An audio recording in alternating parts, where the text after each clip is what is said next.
Você sabe o que é a maxofobia?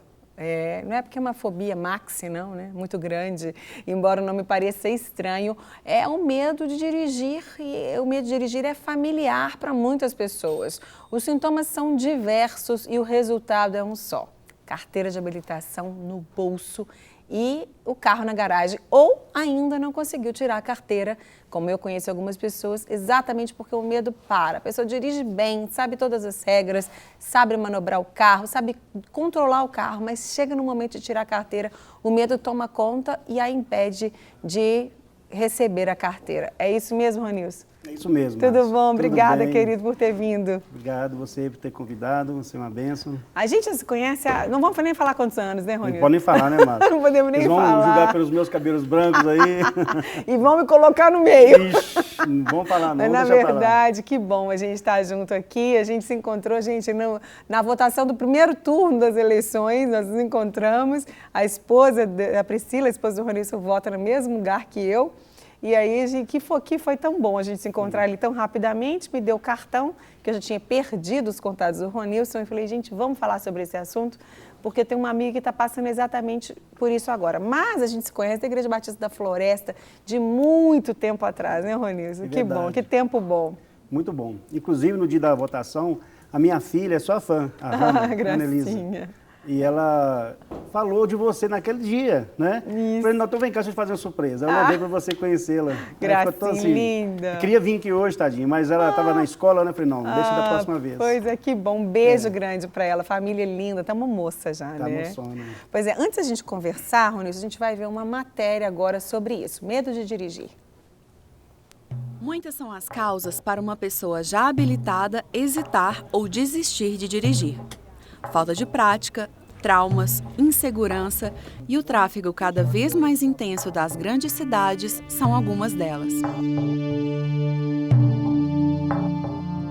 O instrutor Fabiano Silva explica que mesmo depois de passar pelas aulas básicas em uma autoescola e pelo exame de direção, esse problema é bem mais comum do que se imagina. É um trânsito muito mais agressivo, motoristas mais estressados, né? Então, é muito comum ter uma pessoa que tirou a carteira, mas quando chega no trânsito ela se depara com uma situação muito mais agressiva, né? Muito mais carros, hoje um espaço muito menor, então ela se sente incapaz, estressada ali com aquela situação e acaba então tendo esse medo, né? Essa fobia de dirigir, que é completamente normal e superável. Mas quando é que a insegurança comum entre novos motoristas toma grandes proporções e procurar a ajuda se torna a opção mais indicada? A partir do momento que ela deixa o carro na garagem, ela não quer pegar mais. Então ela precisa procurar um auxílio, né? Ou de um psicólogo, que é muito bom, ou de um instrutor especializado.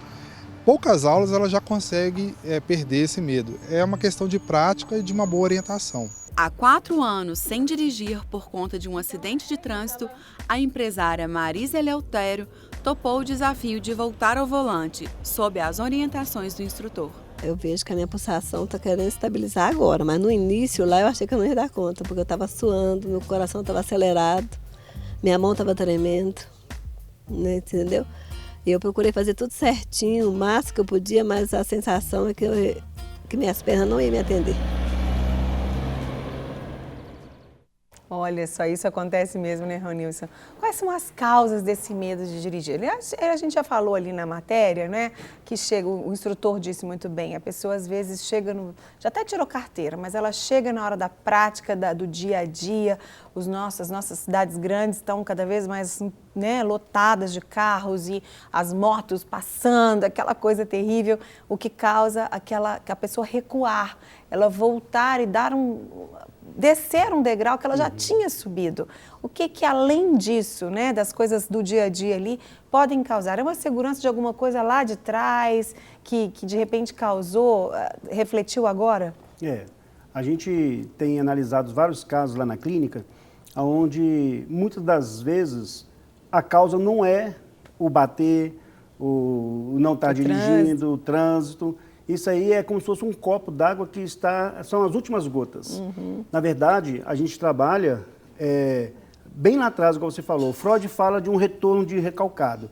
Aquilo que a pessoa vivenciou durante a gestação, durante a gravidez, né?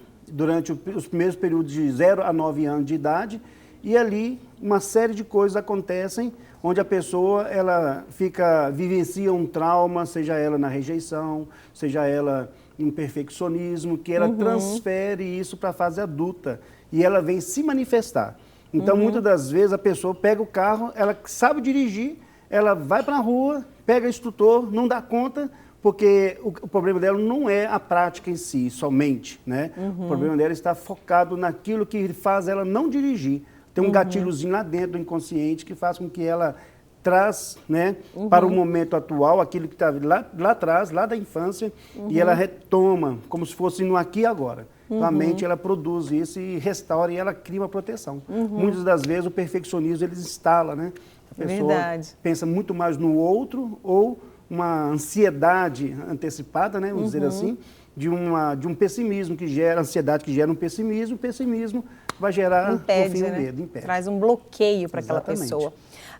A pessoa que viveu e vivenciou, é o que você disse, ou quando estava na barriga da mãe ainda, ou nos primeiros anos de vida, alguma situação que trouxe esse medo, que ficou incutido, né, lá dentro, ele pode se manifestar em várias áreas, não é? Não necessariamente todo mundo vai para essa área. Às vezes a pessoa vence essa área de dirigir, mas ela vai manifestar uma insegurança, um medo em outra área qualquer, não é, Ronilson? Porque esses episódios que são os traços minêmicos no inconsciente que Freud fala, são episódios que ocorreram na infância e ela vai deslocar para a fase adulta. Então, seja ela numa fobia, né, num medo de baratas, fobia de baratas, de insetos, animais, seja ela no dirigir, ou seja também um distúrbio social, né? Há também uma obesidade mórbida, vamos dizer assim, e outras coisas vão surgindo também no desvio social da pessoa. Então, toda patologia, vamos dizer assim, ela está ligada a um afeto ou desafeto, vem lá de trás, né? Os pais, eles são importantes, né, nessa constituição da criança e da formação para ela no futuro. Então, esses desvios, a patologia tem muito a ver com a causa lá na fase da primeira infância, né? Com certeza. Tudo fica muito marcado, né? A criança é muito sensível e a gente tem que entender isso. Por isso que eu sempre falo que nós pais temos uma grande responsabilidade de construir nos nossos filhos essa segurança, né? Porque às vezes, por exemplo, o pai e a mãe que já têm um medo de alguma coisa, ou o pai ou a mãe que de uma forma geral fica mais tempo com os filhos. É claro que a gente tem várias situações, muitos filhos que estão ficando o dia inteiro na escola, mas a mãe já tem um medo de alguma coisa, tem um medo de avião, por exemplo. Aí ela vai viajar com o bebê bem novinho, ela passa para o bebê já aquele medo, aquela insegurança. Ai, a gente escuta às vezes a pessoa, nossa, será que esse avião... E nós viajamos uma vez e tinha caído um avião pouco tempo antes, tipo dias antes, da mesma companhia que a gente estava viajando. Então, a gente teve que vigiar, porque claro que lá no fundo, né, nós somos humanos, né? É, claro. Então, a gente tem que vigiar para não passar isso para as nossas filhas. Então, a minha filha mais nova falou alguma coisa. A gente falou, não, filha, claro que não, né? A gente crê no Senhor, Papai do Céu está nos guardando e Ele vai nos guardar, Ele não vai deixar acontecer nada com o nosso avião. Então, a gente passou para elas aquela segurança, mesmo que lá no fundo a gente também ficava assim, né? Deus, reforçando as orações. Então, é muito importante esse comportamento dos pais, né, Ronilson? Quando os pais também não trabalharam algo e trazem isso, então isso vai multiplicando na vida dos filhos, né? E aí, voltando ao assunto específico de hoje, né? Que é a questão do medo de dirigir. Para as pessoas que têm medo de dirigir, você diferencia, ou existem pessoas que misturam também uma síndrome do pânico com o medo de dirigir, ou o medo de dirigir também já é um reflexo de, não sempre, claro, mas também pode acontecer que a pessoa tenha algo maior do que simplesmente o medo de dirigir? Eu percebo, Márcia, nesses diversos clientes que já passaram pela clínica, que o medo, ele está focado, né, como eu disse, em algo muito mais específico, né? O dirigir, sim, como a gente está falando do dirigir, a gente percebe que as pessoas que vão enfrentar um trânsito, principalmente as mulheres, né? Um nível de perfeccionismo muito alto. E elas, então, começam a querer fazer para o outro.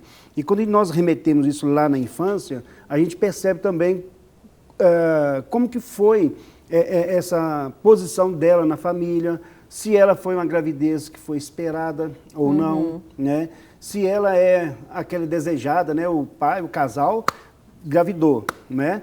Aí o marido fala assim, não, eu quero um filho homem.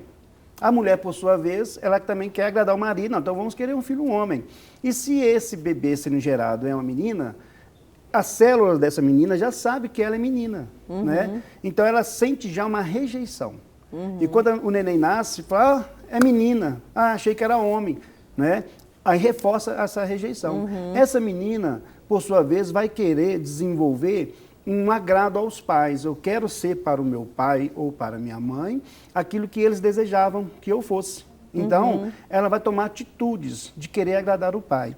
Então, ela faz de tudo para agradar. E, de repente, ela cria nela um perfeccionismo. Qual criança que não gosta de ser elogiada? Nossa, fulano de tal, essa menina é o amor do papai. Ela obedece o papai direitinho, tira boas notas. Então, ela gosta disso. Mas quando ela chega na escola, se ela tiver algum deslize lá, alguma coisa, e ela achar que não vai ter uma boa nota, ela sofre, porque ela vai fazer o pai sofrer, ou vai decepcionar o pai, né? Então ela cria esse perfeccionismo e ela transfere isso para outras coisas na vida. Tem coisa que eu posso nem ser perfeito, mas o trânsito ele não é perfeito, né? Não existe perfeccionismo no trânsito, o trânsito é dinâmico, com né? certeza. E ali você pode errar, tem coisas que você pode errar, tem coisas que é permitido errar. Como a gente viu a matéria, pessoas com medo, né, de enfrentar o exame. Ele vai encontrar um examinador, 2 examinadores, que vão avaliá-lo. E ele já tem aquele perfeccionista que quer agradar o outro, então ele não consegue ser avaliado.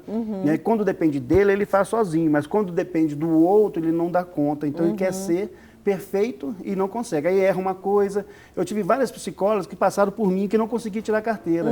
E esse perfeccionismo, né? Aí não podia errar. Errava, o carro morria o exame, morria todo mundo. Tudo. E ela. Aí a gente teve que trabalhar essa consciência, trabalhar um pouco lá atrás o que estava interferindo, né? Nesse sentido de perfeccionismo ou outras patologias que surgiram também diante de um pensar em tirar a carteira ou enfrentar o outro lá fora.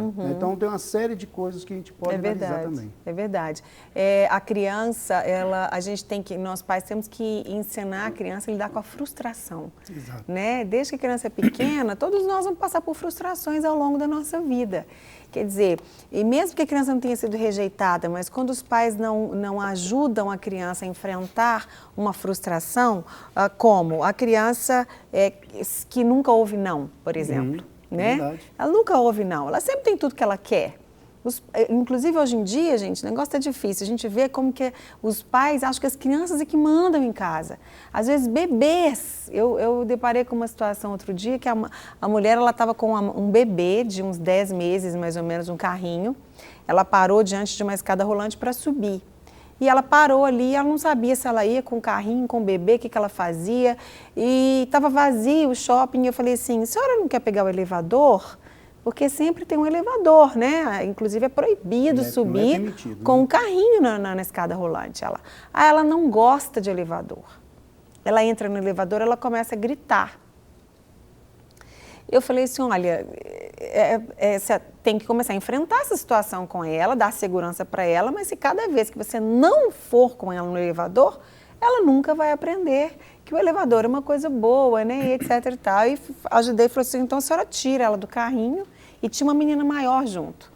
E a senhora leva ela no colo e a menina maior leva o carrinho, né? E a mulher ficou parada. E tudo que ia fazer com a menina, ela começava a gritar.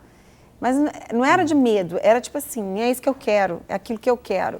Começa a ditar, né? Começa a ditar. E eu falei assim, já que eu estou me metendo mesmo na vida dela, vou continuar me metendo. Eu falei assim, olha, senhora, me desculpe, mas não são eles que mandam na gente. Mas você pode verificar dessa criança, quando ela está diante do elevador, de algo fechado, Aí você pode analisar a gravidez da mãe, o que ocorreu na gravidez, né? Se ela nasceu antes do tempo, se ela estava incomodada, se a mãe já havia perdido o líquido. Às vezes né? a própria mãe que tem medo de elevador também, também, a própria mãe tem, aí é só uma memória genética que vai passando também. E outra coisa, às vezes ela mesmo sem passar, ela passa no real, ela não pega o elevador porque ela não gosta de pegar o elevador, né? Exato. Então, existem tantas situações, eu contei porque eu lembrei, mas a gente vê que hoje em dia os pais, muitas vezes, eles fazem tudo que os filhos querem. No momento que o filho tem que enfrentar uma frustração que vai acontecer na escola, né, quando ele tirar uma nota baixa, ou quando o coleguinha criticá-lo de alguma maneira, ele não vai saber agir. Aí ele chega em casa, o papai passa a mão, filhinho, mas não, você não é nada disso, ou fala alguma coisa. Essa pessoa nunca vai conseguir lidar com a frustração. Né? Então aí vem esse perfeccionismo, vem eu não aceitar o outro me avaliar, porque quem é ele para me avaliar? Né? São tantas questões. Ou não tanto aceitar o outro avaliar, mas o medo de ser reprovado. O medo de não fazer certinho para agradar o outro. Né? Eu estou dirigindo, de repente eu estou olhando no retrovisor, tem um carro atrás, o medo do carro voltar e bater atrás, ele é muito grande. Quando a pessoa começa a deparar, olhar para o retrovisor, ali hoje os carros eles não são como antigamente, tem uma frente comprida, a frente dos carros são redondinhas, né? Então se o carro está parado ali 1,5 m de distância, que é o normal, parar, distância de segurança, mesmo você olhando no retrovisor, você não vê a frente do carro, para quem tem medo ele está pertinho. Então o carro voltar, para a pessoa fazer o controle de embreagem, isso é uma dinâmica do motor do carro, é natural. Então todo o carro volta, mas aquele pouquinho que voltar, para a pessoa que tem o medo dele voltar, de errar, já é uma distância enorme e já vai bater. Né? Então ela vai criando imagens, é como o Provérbios fala, né? Você é aquilo que você imagina na sua alma. Como você pensa, assim você é. Assim você será. Então a gente traz essa concepção desse versículo e traz porque você cria uma imagem, essa imagem é real para você. O seu cérebro ele não vai codificar se aquilo que vai acontecer, se já aconteceu, ele traz tudo para aqui e agora. Então a pessoa já fica fóbica diante de uma situação que ainda não aconteceu. Então ela já fica fóbica. E quando chega num local, a coisa acontece. Falei que o carro ia voltar? Falei que o carro ia bater? Na verdade, nem voltou, nem bateu. Né? É verdade, é verdade. Ô Nilson, então, o conselho para quem passa por isso, você como já tem, até mandar um beijo para a Laide, minha querida amiga que tirou carteira, ela falou assim, tirei carteira graças à ajuda do Ronilson. As pessoas que têm esse medo, elas devem procurar uma ajuda profissional? Sim, a gente sabe que a pessoa que já tem carteira, ela precisa de uma ajuda de um psicólogo. Por exemplo, se o psicólogo for aquele que vai trabalhar a pessoa no carro e na clínica, o resultado será muito mais rápido.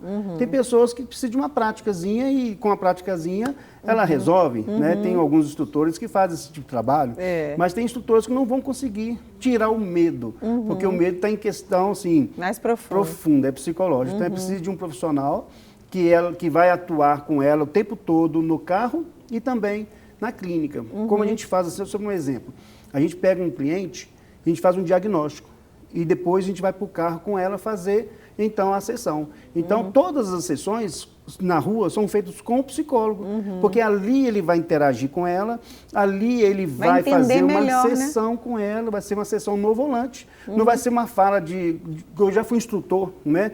Já tive autoescola, então não vai ser assim, vira direita, vira esquerda, você tá boa, pode ir, não. É uma sessão enquanto a pessoa dirige, onde a gente vai detectar ali o elemento fóbico, né? E trazê-la, então, para a clínica e fazer na clínica o trabalho ali. Maravilha. E você escreveu o livro, né? Para falar sobre isso, que infelizmente nosso tempo está acabando aqui. Vamos só falar do livro, Vença o Medo de Dirigir e Outras Fobias. Outras fobias. Engraçado, Márcia, que esse livro, a gente percebe que as pessoas têm lido o livro, não era assim minha intenção, né? Está sendo boa. E muitas pessoas estão lendo o livro e estão conseguindo, né, voltar a dirigir, tirar a carteira, sem ter a presença do psicólogo, ou seja, que a própria bom. leitura, porque aqui traz depoimentos, aqui traz as técnicas que eu uso lá na clínica e muitas pessoas têm lido e têm alcançado o seu objetivo só na leitura. Bom demais. A clínica vai ficar mais vazia, mas pelo menos... Não tem problema, o Não importante tem problema. nosso objetivo é que as pessoas consigam, né? Com certeza. Alcançar o seu alvo, né? Para que elas possam gastar menos dinheiro com isso, Claro. né? E onde as pessoas podem encontrar o livro? Esse livro pode encontrar lá na clínica, né? A clínica fica na Afonso Pena, na Clinicar. Então, a pessoa pode adquirir. Você pode passar o endereço? Tá no vídeo já o site e o Isso. telefone. Exatamente. Então, está no telefone aí, o livro, né? Está sendo lá na clínica. Eu não coloquei em outros lugares, porque eu acho que ainda não é hora de espalhar, né? Esse momento, porque a gente sabe o preço que eles cobram lá fora para um autor colocar um livro, né? verdade. Então, a gente tem o livro lá na clínica, pode ligar pelo número, né? Isso. E pedir, fazer o pedido, ou então entrar no site, fazer o pedido pelo site. E você tem um outro livro também, vamos falar rapidamente? Exato. Esse livro eu lancei agora domingo. Olha. Né? Esse livro fala sobre a águia e o odre. Eu falo da renovação da águia, né? E que a pessoa crente, serva do Senhor, precisa de estar, para ser cheio do Espírito Santo, para receber um vinho novo, ela tem que estar com a vida tranquila diante do Senhor, renovar a mente, né? E quando fala lá em Romanos, nós temos que transformar-vos pela renovação da vossa mente, né? Romanos Então, 12. transformando a mente para que elas possam receber o quê? O vinho novo. Amém. Então, é bacaninho o livrinho. E acha lá também. Isso, acha também. Isso aqui Joia. Pra são para mim. você, esses 2 exemplares. aí. Obrigada, maravilha. Muito Isso. obrigada, Ronilson. Nada, Márcio. Muito obrigada por ter vindo, a gente aprendeu bastante, que Deus continue te abençoando, te usando para abençoar tanta gente aí, para Obrigado. perder todas as fobias. Eu agradeço né? o convite. Para que tenhamos motoristas seguros no nosso trânsito. Isso. Obrigada, Estou à querido. disposição de vocês, que Deus possa abençoar as pessoas, Amém. né, que têm esse problema, esse medo, a solução. Com certeza. A não desesperar, às vezes muita gente chega lá na porta da clínica e acha que não vai dar conta. E em 10 sessões, rapidamente a gente consegue, porque a gente vai trabalhar o foco dela lá onde está acontecendo o medo dela. Bom demais. Tirar, cortar o mal pela raiz, Cortar como o diz o mal pela ditado. raiz, é lá na raiz tem que tirar. Obrigada, querido. Nada, Bom Márcia. demais.